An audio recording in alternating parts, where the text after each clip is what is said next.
할렐루야, 만나서 반갑습니다. 우리 이른 아침이지만 우리 옆 사람과 함께 인사 나눌까요? 잘 오셨습니다.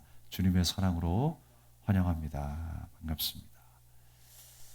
네, 오늘도 주 안에서 평안하십시오. 하나님의 그 은총과 평안이 여러분 위에 가득하기를 주님의 이름으로 축원합니다. 내 삶을 지탱하는 힘은 무엇인가? 라는 제목으로 함께 은혜를 나누겠습니다. 성경 속에 보게 되면 자랑한다라고 하는 그 말이 두 가지 의미로 사용이 됩니다. 자랑한다. 하나는 긍정적인 의미고요. 하나는 부정적인 의미일 것입니다. 그래서 내가 무엇을 자랑하느냐가 문제죠. 그 자랑 자체가 잘못된 것이 아니라 무엇을 자랑하느냐.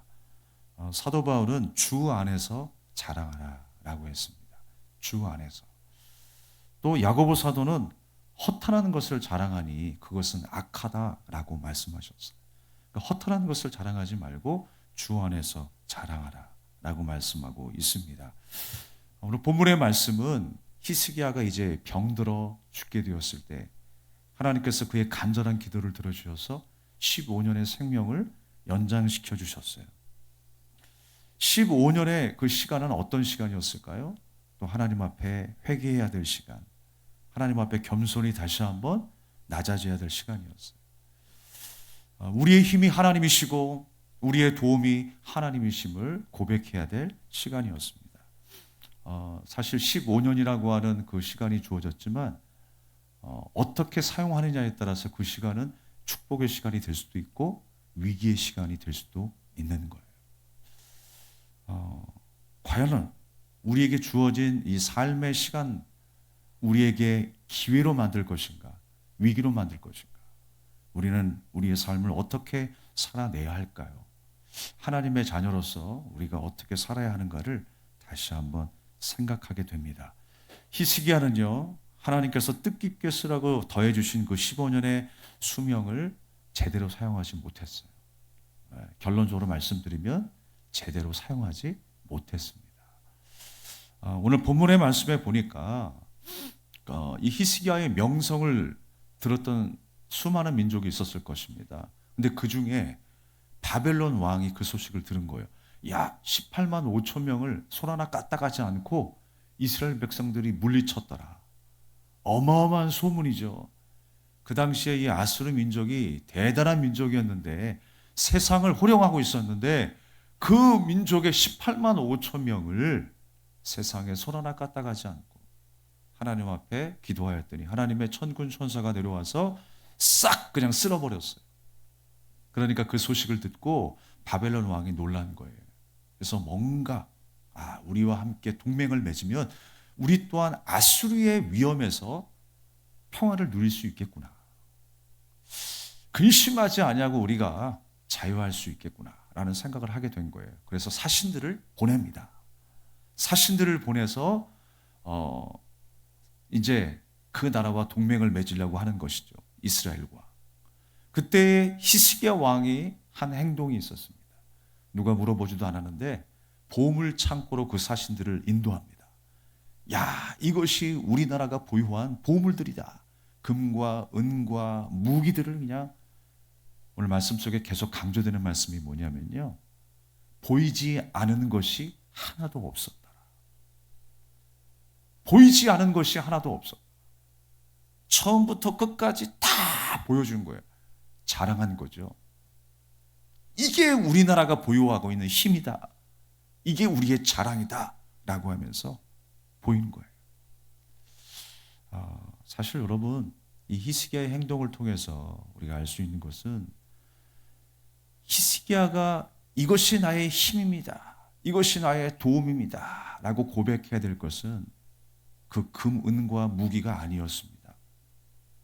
바로 하나님의 은혜가 나의 힘입니다. 라고 고백했어야 됐어요.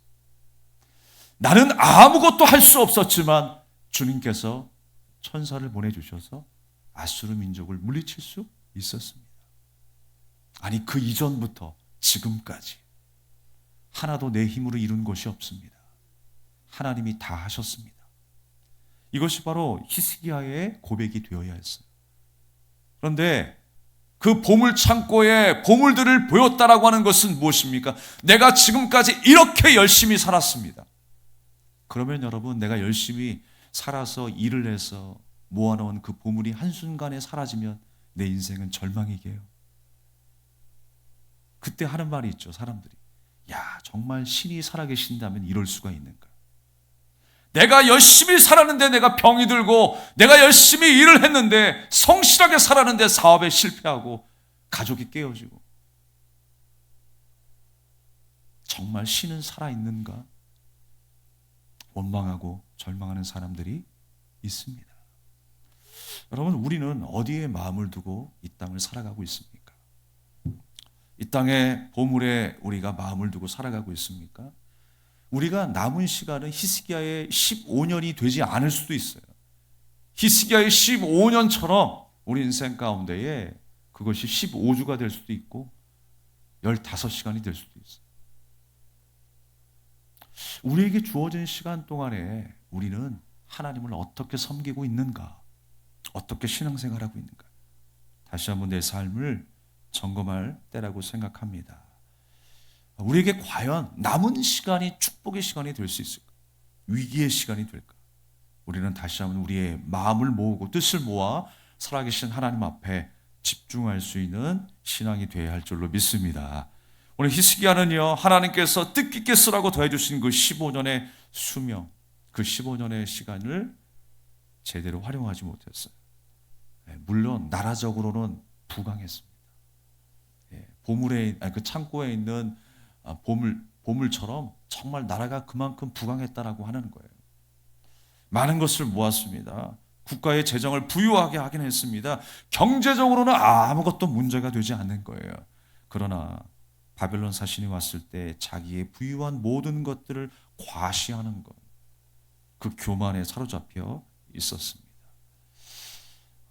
역대하 32장에 보게 되면 동일한 이 기사가 나와요. 히스기야가 죽었다가 살아났고 바벨론 사신이 왔었을 때 자랑했다라고 하는 내용이 그대로 나옵니다.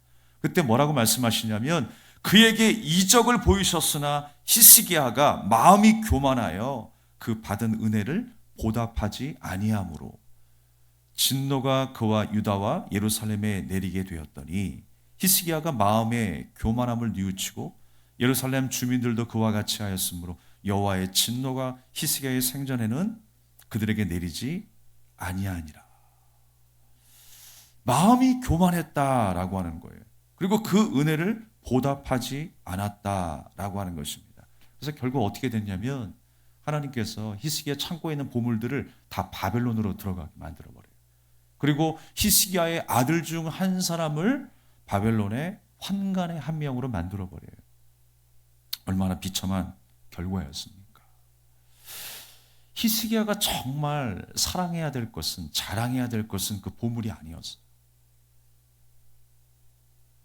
여러분, 우리가 살아가는 것에 항상 우리의 삶의 무게 중심이 있잖아요. 사랑하는 것에.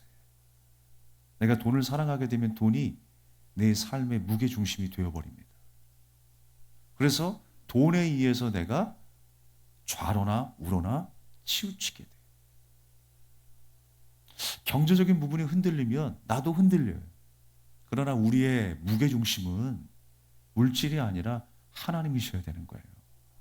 하나님의 말씀이 우리의 삶의 무게 중심이 되어야 할 줄로 믿습니다. 그래서 히스기야가 진정으로 사랑해야 될 것은 뭐냐? 그의 부가 아니었습니다. 오히려 그를 부욕해 만들고 그의 생명을 구원하여 주신 여호와 하나님이셨어요. 그 근원이 하나님이셨다는 거예요. 근데 우리는 항상 중간의 것, 하나님께서 만들어 놓은 피조물을 오히려 의지하며 살아갈 때가 있습니다. 우리가 사랑해야 될 것은 바로 살아계신 하나님이셨어요. 히스기야가 여호와 하나님을 사랑하고 하나님의 그 말씀에 온전히 또 겸손히 순종하는 삶을 살아야 했습니다. 그럼에도 불구하고 보이지 않은 것이 하나도 없었더라. 보이지 않은 것이. 야, 내가 열심히 노력해서 이룬 것들이야. 이게 나의 자랑이야. 라고 말하는 것입니다. 자기의 교만을 드러내는 순간이었습니다.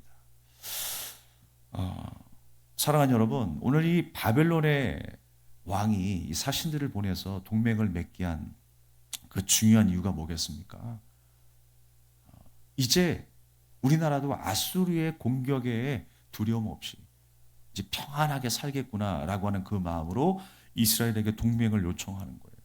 그때 히스기야의 마음은 어떤 마음이었을까요? 야, 이제 우리가 동맹을 맺는다면 우리도 또한 아수르의 공격에서 해방되어 살아가겠구나. 자유함을 누릴 수 있겠구나. 그러니까 히스기야의 실수하는 그 번번이 저지르는 그 실수가 뭐냐면 자꾸만 사람을 의지하고 물질을 의지하고 그렇게 사람과 민족과 동맹을 맺어서 자기의 어려운 문제를 해결하려고 했었던 것. 하나님이 기뻐하시지 않으셨어요. 우리의 전쟁은 나에게 속한 것이 아니라 하나님께 속한 것인데 그것을 내 힘으로 어떻게 해보려고 하다가 결국 이 사달까지 난 거예요. 하나님이 우리의 삶의 무게 중심이 되어야 하는데 우리의 사랑의 중심이 되어야 하는데 히스기야는 민족이 되었고 물질이 되었습니다. 그 민족과 동맹하게 되면 우리나라를 지키게 될 것이고 내가 지금 누리고 있는 이 행복이 계속 지속될 수 있을 거야 라는 생각을 하게 된 거예요. 잘못된 생각이었습니다. 사랑하는 여러분, 한 주간 살아가면서 여러분의 삶을 지탱해 준 그 힘은 무엇이었습니까? 지금 내 삶을 지탱해 주고 있는 그 힘은 무엇인가요? 잘 생각하셔야 됩니다. 어떤 사람은 자존심이 그 사람을 세워요. 자존심. 예, 우리가 신앙생활하는 가운데도 정말 경계해야 될 게 이 자존심입니다. 예, 자존심 때문에 다툼이 일어나고요. 열등감이 생기고요. 온전히 하나님을 바라보는 데 있어서 큰 방해가 되는 것이 이 자존심. 여러분, 자존심 버려야 돼요. 여전히 우리의 힘이, 우리의 무게중심이 자존심인가요? 히스기야가 창고에 물건들이 어떤 물건들이었을까요? 그 창고 안에 있었던 그 보물들은요, 자신을 대표하는 거였어요. 이게 나다라고 하는 거예요. 그랬던 것처럼 나를 대표한다라고 생각하는 것들이 많이 있을 거예요. 좋은 동네에 내가 살고 있습니다. 좋은 집에 살고 있습니다. 좋은 차를 끌고 있습니다. 좋은 직장에서 일하고 있으니까 그것이 나의 자랑거리가 돼요. 그것이 나의 자존심이 됩니다. 누구 앞에서도 부끄럽지 않아요. 그런데 그 모든 것들이 무너졌을 때 여러분, 나도 무너질 수 있어요. 그 자존심이 무너지게 되면 나도 무너지게 되어 있어요. 그러나 여러분, 그것이 우리가 지탱하고 있는 힘이 되면 안 되는 것입니다. 가끔 제가 이제 목사님들 이야기해서 참 죄송한데 저도 목사입니다만 그냥 제가 많이 만나는 부류가 목사입니다 보니까 목사도 사람이잖아요. 사람의 어떤 본성이나 특성을 이야기한다고 생각하십시오. 그냥 적나라하게 이야기하는 거예요. 가끔 총회에서 이제 어떤 일이 있어서 목사님들을 만나게 되면 여러 가지 생각이 듭니다. 다 그런 건 아니겠지만 간혹 이제 큰 교회에서 목회하시는 목사님들을 만나요. 근데 대화를 하다 보면 그 큰 교회가 백그라운드가 돼가지고 마치 자기도 큰 사람인 것처럼 착각하시는 분들이 계세요. 성숙하고 큰 마음을, 넓은 마음을 가지고 있고 거룩하다라고 생각하는 분들이 계시는 것 같아요. 여러분, 사이즈가 크다고 사람이 큰 건 아니겠죠. 큰 교세를 가진 것이 자신의 힘이냐, 목소리에 자신감이 넘칠 때가 있어요. 반면 개척교회에서 목회하시는 분들은 항상 기가 죽어 있어요. 그런데 전 좀 다르게 봤어요. 누군가 저에게 그렇게 물으실 수도 있습니다. 그건 당신의 열등감 아니야? 우리 베델교회보다 더 큰 교세를 가지고 있으니까 열등감 아니야? 라고 생각할 수도 있어요. 그러나 열등감이 아니라 제가 그 반면 작은 교회를 개척해서 목회하시는 그 목사님들과 대화를 하다 보면 그의 겸손과 그 한 영혼을 사랑하는 그 마음을 느끼게 되었을 때, 야, 정말 이 목사님은 큰 목회를 하고 계시는구나. 느껴져요. 큰 비전을 갖고 계시는구나. 하나님께서 주신 그 비전 그대로 순종하며 쓰임받고 있구나. 정말 축복의 통로이시구나. 라는 생각을 해요. 여러분, 무엇이 나를 지탱하고 있는 힘일까요? 무엇이 내 삶의 무게중심이 되고 있나요? 하나님을 사랑함이 내 삶의 무게중심이 되어야 합니다. 그 사랑으로 영혼을 사랑할 수 있는 그 삶이 우리의 무게중심이 되어야 할 줄로 믿습니다. 그래서 여러분, 우리는요, 내가 어떤 사람이 되었느냐, 그 존재를 사랑할 수 있어야 돼요. 존재를 자랑할 수 있어요. 내가 하나님의 자녀가 되었고 하늘에 속한 사람이 되었고 주님의 은혜의 날개 아래에 살고 있고 영원한 소망을 갖게 되었다라고 하는 것, 그 존재를 자랑할 수 있는 저 여러분이 되어야 할 줄로 믿습니다. 이것이 바로 우리의 삶의 무게중심이 되어야 돼요. 우리의 삶의 가치가 되어야 하는 것입니다. 과연 우리의 삶의 무게중심은 하나님이십니까? 말씀이 우리의 무게중심이 되고 있습니까? 고린도후서 12장 9절에서 10절의 말씀에 보면 나에게 이르시기를 내 은혜가 내게 족하도다 이는 내 능력이 약한 데서 온전하여짐이라 하신지라. 그러므로 도리어 크게 기뻐함으로 나의 여러 약한 것들에 대하여 자랑하니 이는 그리스도의 능력이 내게 머물게 하려 함이라. 여러분, 사도 바울은요 무엇을 자랑했냐면 자신의 약함을 자랑했어요. 아니, 자랑할 것도 많은 사람이 왜 하필 약함을 자랑할까요? 왜 약함을 자랑할까요? 그게 자랑이 됩니까? 어떻게 자랑이 됩니까? 근데 이게 어떤 마음이냐면, 그러니까 하나님이 없으면 안 됩니다라고 하는 뜻이에요. 하나님이 없으면 안 된다라는 걸 깨달았어요, 이 사람이요. 내가 다 가지고 있고 바리새인 중에 바리새인이고 가말리엘 문화생의 수제자이고 히브리인 중에 히브리인이고 그가 명성을 떨치고 있는 사람일지라도 하나님이 없으면 난 안 된다라는 거, 그걸 깨달았어요. 다메섹 도상에서. 그러면서 이제 그 무게중심이 어디로 향하게 되었냐면 하나님으로 향하게 되었다는 것입니다. 내가 비워질 때 하나님께서 역사하신다라고 하는 사실을 사도 바울은 깨닫게 된 거예요.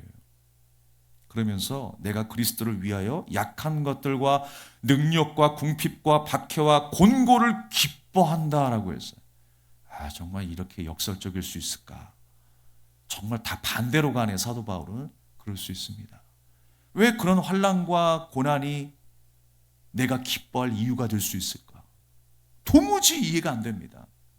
그런데 내가 약한 그때에 강해진다라고 고백하고 있는 거예요. 사실 여러분, 우리 앞에 닥치는 현실 앞에 그 고난이라고 하는 것은요 정말 힘든 겁니다.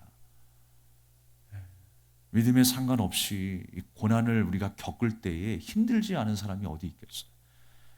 비록 고난은 힘들지만 그 고난을 통해서 내가 비워질 때 비로소 하나님이 일하신다는 사실, 그 사실을 사도 바울은 깨닫게 된 거예요. 고난은 비록 힘들지만 그 고난을 통해서 내가 비워질 때 하나님께서 일하신다라고 하는 것입니다. 그러니까 하나님 편에서는요 무엇을 이루시는 게 목적이 아니라 사실 어디에 있었어요? 나를 비워내시는 데 목적이 있었어요. 함께 하겠습니다. 하나님의 목적은 나를 비워내시는 데 있다. 그래야 하나님이 채우시지 않겠습니까? 나를 비워내셔야 되는 거예요. 나의 교만과 나의 자랑도, 나의 수치도, 나의 시기도, 나의 투기도 다 드러내고 다 비워내고 이제 하나님의 은혜로 채울 시간만 남은 거예요. 그러니까 하나님께서 나를 향하신 목적은 어떤 일들을 이루어내라. 야, 너 왜 열심히 일 안 해? 야, 너 왜 이렇게 안 살아? 여러 가지 이유와 조건과 상황들이 많이 있겠지만 가장 중요한 그 첫 번째 시작은 무엇이냐? 나를 비워내는 데 있다라고 하는 것입니다. 우리가 좀처럼 비우지 않기 때문에 문제가 됩니다. 뭔가 좀 우리의 손에 뭔가 쥐어지게 되면 항상 기고만장하는 것이 우리 사람 아니겠습니까? 왜 이렇게 인간은 힘이 없다가도 힘이 생기면 자꾸만 나보다 약한 사람 위에 군림하려고 하는지 모르겠어요. 그게 인간의 본성인 것 같아요. 나보다 조금 약한 사람이 내 앞에 있으면 말투도 조금 무시하게 되고 또 행동도 조금 무시하게 되고, 사람의 간사함이 거기 있는 것 같아요. 우리가 나보다 힘이 센 사람 앞에서는 그렇게 굽신굽신하고, 나보다 더 잘 사는 사람 앞에서, 나보다 더 유명한 사람 앞에서 내가 굽신굽신함에도 불구하고 왜 약한 사람 앞에서는 내가 기고만장해지려고 하는지 모르겠어요. 우리가 소화가 안 되면요, 의사에게 여러 가지 처방을 받습니다. 약과 함께 이런 음식 먹지 마시고요, 이런 음식 드세요 라고 추천을 받아요. 그래서 소화가 안 될 때는 정말 내 몸을 지탱하기 힘드니까 최대한 먹지 말라는 음식을 먹지 않으려고 애를 씁니다. 한 번 씹을 때 30번 이상씩 씹으세요. 그대로 순종하죠. 그런데 참 이게 소화라는 게 그렇습니다. 저도 약을 먹고 어느 순간에 딱 음식을 먹는데 꽉 막혔던 이 위장이 갑자기 트름이 나기 시작하면서 속이 시원함을 한번 느껴요. 그러면 예전처럼 또 음식을 먹습니다. 여전히 먹지 말라는 튀김 먹고, 밀가루 먹고, 불량식품 먹고. 아플 때는 죽겠다라고 생각하면서 이제 약만 의지하고 의사의 처방만 의지하다가 내가 조금 살만하니까, 내가 좀 소화를 시키고 넘겼다라고 생각하니까 예전 습관 그대로 돌아가더라고요. 그러다가 먹고 후회하고, 또 약 먹고, 또 내려가고, 또 먹고, 또 후회하고, 이런 시간들을 계속 반복하게 돼요. 왜 그런지 모르겠어요. 사랑하는 여러분, 우리가 겸손하다가도요, 내 손에 힘이 생기기 시작하면 사람 위에 서려고 하는 것, 나보다 힘이 약한 그 사람을 얕보게 되고, 나보다 덜 배운 사람들을 아래로 보게 되고, 나보다 좀 안 좋은 집에 사는 사람들을 좀 아래로 보게 되고.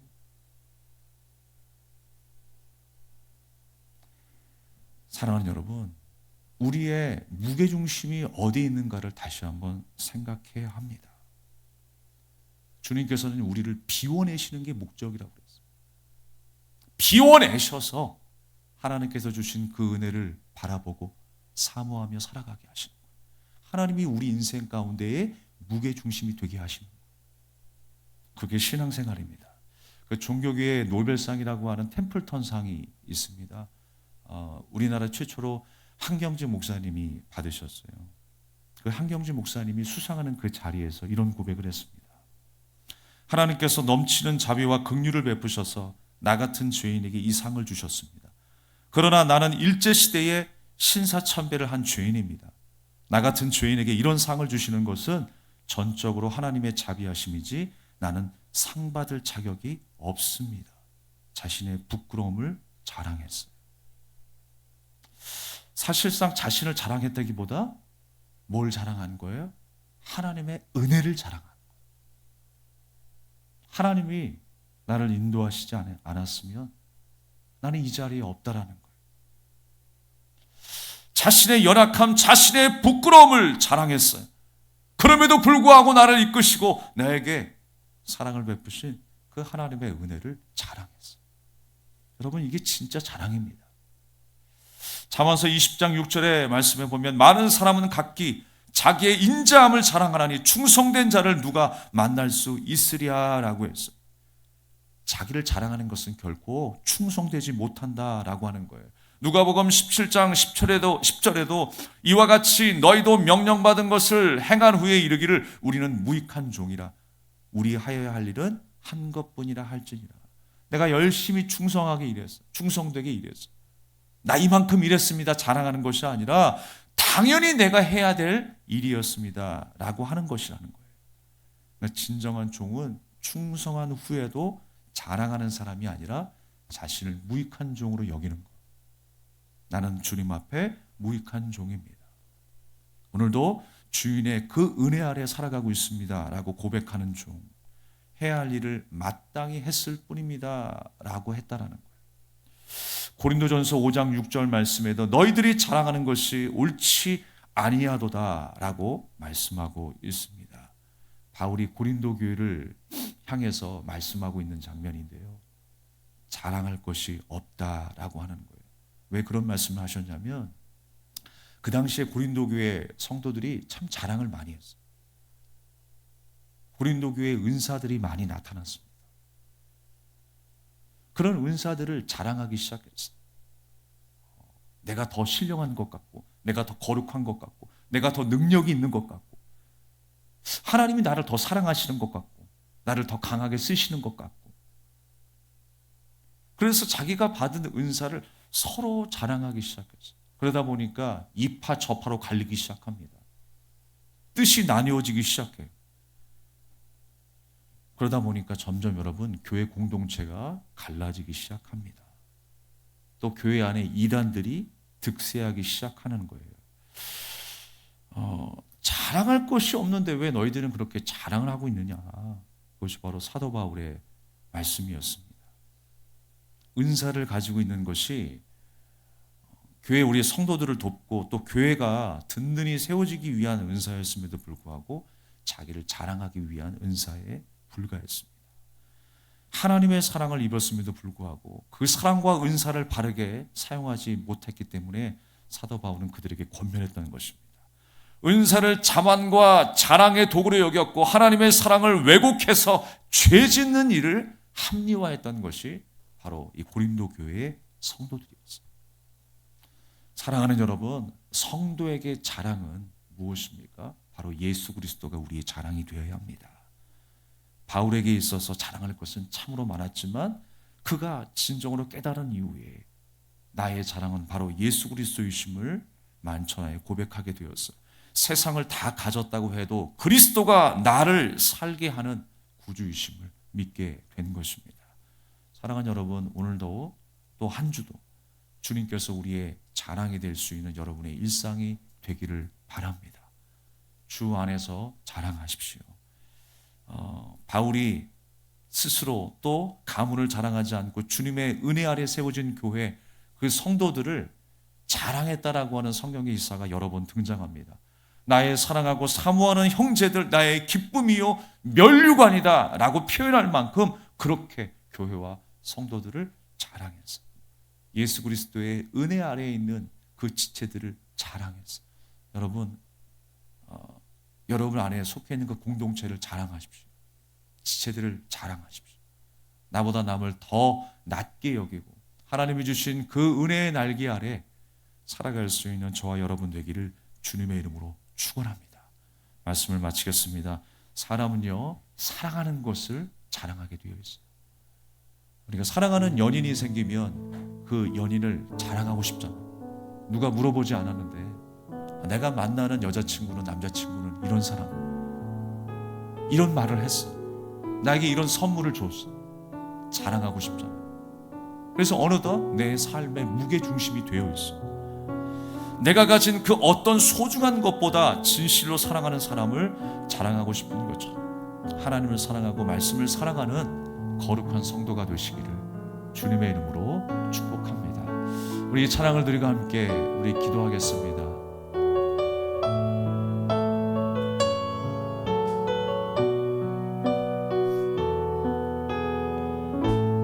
이 시간 너의 마음속에, 이 시간 너의 마음속에 하나님 사랑이 가득하기를 진심으로 기도해 간절히 소망해. 하나님 사랑 가득하기를. 하나님은 너를 사랑해. 얼마나 너를 사랑하시는지 너를 위해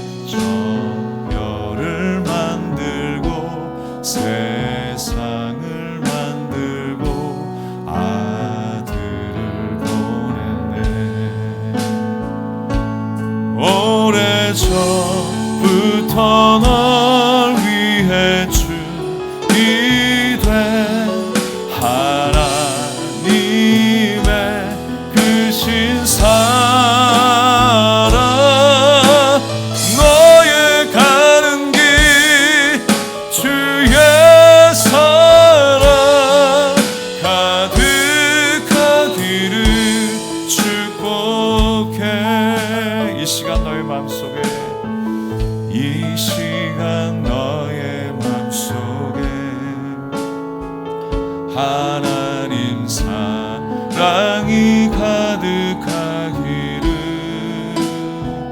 진심으로 기도해 간절히 소망해 하나님 사랑 가득하기를 하나님은 너를 사랑해 얼마나 너를 사랑하시는지 너를 위해 저 별을 만들고 세상을 만들고 아들을 보냈네 오래전부터 널 위해 준비된 하나님의 크신 사랑 너의 가는 길 주의 사랑 가득하기를 축복해 오래전부터 널 위해 준비된 하나님의 크신 사랑 너의 가는 길 주의 사랑 가득하기를 축복해. 우리 함께 주신 말씀, 우리가 함께 들었던 찬양의 가사를 생각하면서 기도하기를 원합니다. 주님이 나를 그렇게 사랑하셨어요. 그 사랑으로 인하여 나도 하나님을 사랑하게 되었습니다. 여러분, 하나님을 사랑함이 우리의 삶의 무게중심이 되게 해달라고 기도하십시오. 하나님의 말씀이 내 삶의 무게중심이 가치가 되게 하여 주시옵소서. 우리가 세상 허탄한 신화를 바라보지 아니하고 오직 살아계신 하나님을 바라보고 의지할 수 있는 한 주간의 삶이 되게 해달라 우리 간절한 마음으로 주님 앞에 기도하겠습니다.